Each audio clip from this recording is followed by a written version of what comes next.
नमस्कार दर्शक बंधु मु शिव ओझा मोर एक ऑल न्यू फ्रेश वीडियो को आपन बहुत बहुत स्वागत करुचे।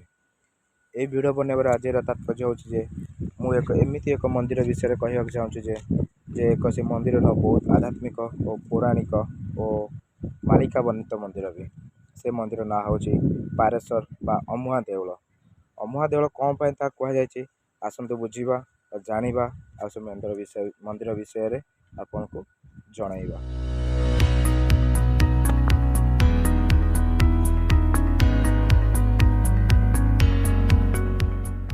आज आम पहुँची जाइए एक पारेश्वर मंदिर जहाँकि आप कही पारेश्वर मंदिर नुह पारेश्वर मंदिर भी आप अमुहा देउल भी ना आप देपारे।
पहुँची जाइए पारेश्वर बा अमुहा देउल सामने।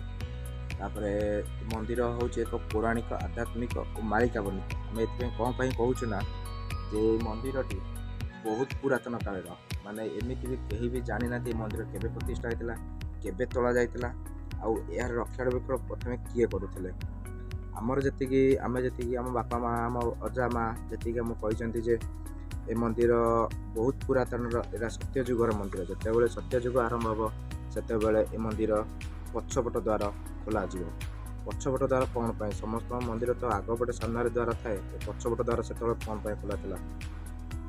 ए मंदिर हूँ पश्चिम पट द्वार था प्रथम पूर्व पटे नाला प्रथम पश्चिम पटे था ना दिखाई अमुहा देउल आर कौ पटे मुह कहीं भी जाना खाली लोक मानक कौन माने जेकोसी माने लोक आखपाख लोकर कथा अनुसार ये आम जना जाऊे ये मंदिर था पश्चिम पट जोटा कि आप देखिए कार्तिकेश्वर महाप्रभु ये स्थापना करा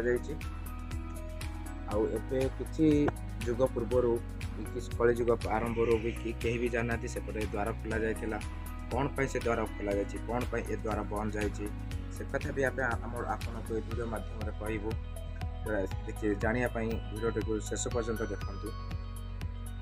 ये मंदिर जो तोला जाता से जड़े ब्राह्मण पूजा करुले ब्राह्मण से नथिले पुओ जड़े आसते जोटा कि आम अजा माँ कि आखपाख लोक आम जाना पाइचु पचारे बुझी जाचु जे ये मंदिर से जड़े ब्राह्मण पूजा करते कौन वर्षित कारण ब्राह्मण पुओटी मंदिर भितर को जाता मंदिर भितर को जाकि किसी पूजा पूजी करने भितर मंदिर हठात ना पहड़ पड़ जाता आज्ञा पहड़ पड़ जाए कि जिते लोक हाउड़ी माने लोक बाहर थे मंदिर ननाटी भितर रही जाते देखिकी लोक मैंने बहुत आश्चर्यित होते बहुत बाड़ा बाड़ी कले स्वयं राजा से मंदिर को रक्षणाबेक्षण करुले जो राजा आसिक कबाट को फटेया चेष्टा कले खोलिया चेष्टा कले हाथ घरे 3टा दान पड़ जाता रक्तर छिटा सेबे ठारू आज पर्यंत यही पट द्वार सबुदिन बंद रही सेबे ठारू शुणा जाए जे एटा सत्यजुग हेले द्वार खोल सत्यजुग पूर्व के द्वार खोल जापर ना सबुदिन द्वार बंद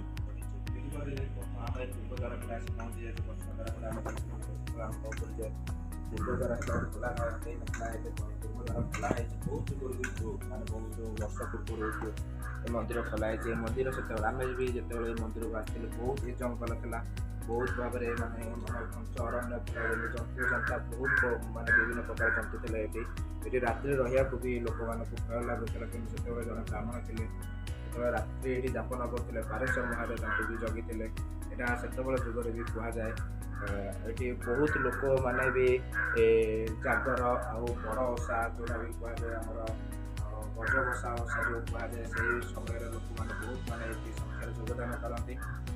ଆଉ ସେହି ସମୟରେ ଏହି ମନ୍ଦିର ବହୁତ ମାନେ ଲୋକାର୍ପଣ ହେଇଯାଏ, ମାନେ ବହୁତ ଲୋକ ଏଠି ସମାଗମ ହେଇଥାନ୍ତି। ଏଠି ବହୁତ ପ୍ରକାର ମାନେ ବି ପୂଜା ଅଭିଷେକ ମାନେ ବିଭିନ୍ନ ପ୍ରକାର ବି ମାନସିକ ବ୍ରତାଧାରୀ ସବୁ ଅଭିଷେକ ଲୋକଙ୍କ ନାଁରେ ବି କରାଯାଏ। ମାନେ ଲୋକଙ୍କର କଥାରେ ବି ମାନେ ଅଛି ଯେ ଏଠି ଯେକୌଣସି ମାନସିକ କରାଯାଏ, ଯେକୌଣସି ମାନସିକ କରି ପୂଜା କରାଯାଏ, ଯେକୌଣସି କାର୍ଯ୍ୟ ବି ଏଠି କରାଯାଏ, ମାନେ ଲୋକଙ୍କର ସକ୍ସେସଫୁଲ୍ ହେଇଥାଏ। ପାରେଶ୍ୱର ମହାଦେବ ସେମାନଙ୍କୁ ସନ୍ତୁଷ୍ଟ କରିଥାନ୍ତି ଆଶୀର୍ବାଦ ଦେଇକି। ଲୋକମାନଙ୍କର ବି କଥାରେ ଅଛି ଯେ ଏ ମନ୍ଦିରରେ ଯେକୌଣସି ଲୋକ ଆସି ମାନସିକ କୌଣସି ପୂଜା ବ୍ରତ କରିଥାନ୍ତି, ସେମାନଙ୍କର କାର୍ଯ୍ୟ ସକ୍ସେସଫୁଲ୍ ହେଇଥାଏ ବା ସକ୍ସେସଫୁଲ୍ ହେଇଥାଏ। ଆଉ ଏ ମନ୍ଦିର ବହୁତ ଆଗରୁ ଡେଭଲପମେଣ୍ଟ ନଥିଲା, ଏବେ ଧୀରେ ଧୀରେ ଏହାର ଡେଭଲପମେଣ୍ଟ କରାଯାଉଛି। ଆଉ ଲୋକ ରକ୍ଷଣାବେକ୍ଷଣ ବି ରଖାଯାଇଛି ଲୋକମାନଙ୍କୁ। ମନ୍ଦିର ପୂଜା ପାଇଁ ବି ଜଣଙ୍କର ବ୍ରାହ୍ମଣ ବି ନିୟୋଜିତ କରାଯାଇଛି, ଯେ ଯେକୌଣସି ଲୋକମାନେ ଆସିବେ କୌଣସି ଅସୁବିଧାର ସମ୍ମୁଖୀନ ନ ହେଇକି ଲୋକମାନେ ଶାନ୍ତିରେ ଠାକୁରଙ୍କୁ ପୂଜା କରିପାରିବେ। ଆଉ ଗୋଟେ କଥା ମନ୍ଦିରରେ ଅଛି ଯେ ଯେତେ ଜୋରରେ ଏଇଠି ବର୍ଷା ହେବ ବା ଯେତେ ଜୋରରେ ଏ ଇଲାକାରେ ବର୍ଷା ହେବ ସେତେ ଜଲ୍ଦି ଠାକୁରଙ୍କର ଯେତେ ମାନେ ଲିଙ୍ଗ ଅଛି ଟୋଟାଲି ପାଣିରେ ଭର୍ତ୍ତି ହେଇଯିବ। ଟୋଟାଲି ଠାକୁର ବର୍ଷା ଦିନରେ ଦର୍ଶନ ଦିଅନ୍ତି ନାହିଁ, ଟୋଟାଲି ଲିଙ୍ଗ ପାଣି ଭିତରେ ବୁଡ଼ିକି ଥାନ୍ତି। ସେଟା ଆମେ ନିଜ ଆଖିରେ ଦେଖିଛୁ ବି। ଆଉ ଯେତେ ଜୋରେ ଖରା ବି ହେଇଥାଉ, ଗୋଟେ ଶୁଖିଲା ଗାମୁଛା କି କପଡ଼ା ଗୋଟେ ପକାଇଦେବେ ଶିବଲିଙ୍ଗଙ୍କ ଗୋଟେ ସେକେଣ୍ଡ 2 ସେକେଣ୍ଡ ଭିତରେ ଟୋଟାଲି ଓଦା ହେଇଯିବାର ସମ୍ଭାବନା ବି ଅଛି। ସମ୍ଭାବନା ଆମେ ନିଜେ ବି ଦେଖିଛୁ। ଏମିତି ଗୋଟେ ଏକ ଜାଗା ଯେ ଯେଉଁଠି ଲୋକମାନେ ଆସିଲେ ଶାନ୍ତିରେ ବସିପାରିବେ। ଆଉ ଏଠି ଏମିତି ଗୋଟେ ସ୍ପିରିଚୁଆଲ ଜିନିଷ ଅଛି ଯେ ମାନେ ଯେମିତି ବି ଦୁଃଖ ଆଉ କଷ୍ଟଦାୟକ ଜିନିଷ ହେଇଥାଉ, ଏଠି ଲୋକମାନେ ଆସିଲେ ଶାନ୍ତିରେ ବସିଲେ ସେମାନଙ୍କର ମାନେ ଦୁଃଖ ଆଉ କଷ୍ଟ ଦୂର ହେଇଥାଏ। ଏ ଭାବନା ବି ଲୋକମାନେ ଏ ଚିନ୍ତାଧାରା ବି ଲୋକଙ୍କର ଅଛି, ମନର ଆତ୍ମବିଶ୍ୱାସ ଅଛି। ଆଉ ଠାକୁରଙ୍କର ଭଲ ପାଇବା ବି ସେତିକି ଲୋକମାନଙ୍କ ମାନେ ଭିତରେ ଅଛି। ଆଉ ଦର୍ଶକ ବନ୍ଧୁ, ମୁଁ ଯେତିକି ମନ୍ଦିର ବିଷୟରେ ଜାଣିଥିଲି ଆପଣମାନଙ୍କୁ କହିଲି। ଆଉ ମୋର ଏତିକି ଅନୁରୋଧ, ବହୁତ ସଂଖ୍ୟାରେ ଏଠି ଲୋକମାନେ ଆସନ୍ତୁ ଆଉ ଏ ମନ୍ଦିରର ଡେଭଲପମେଣ୍ଟରେ ବା କାରୁକାର୍ଯ୍ୟରେ ବହୁତ ସାହାଯ୍ୟ କରନ୍ତୁ। ଆଉ ଏ ମନ୍ଦିର ଯେମିତି ଉନ୍ନତିର ଅଧିକ ଉନ୍ନତି ହେଇପାରିବ ସେଥିରେ ଟିକେ ଧ୍ୟାନ ଦେଇ ସହଯୋଗ କରନ୍ତୁ। ଜୟ ଜଗନ୍ନାଥ, ଜୟ ଶିବ ଶମ୍ଭୁ।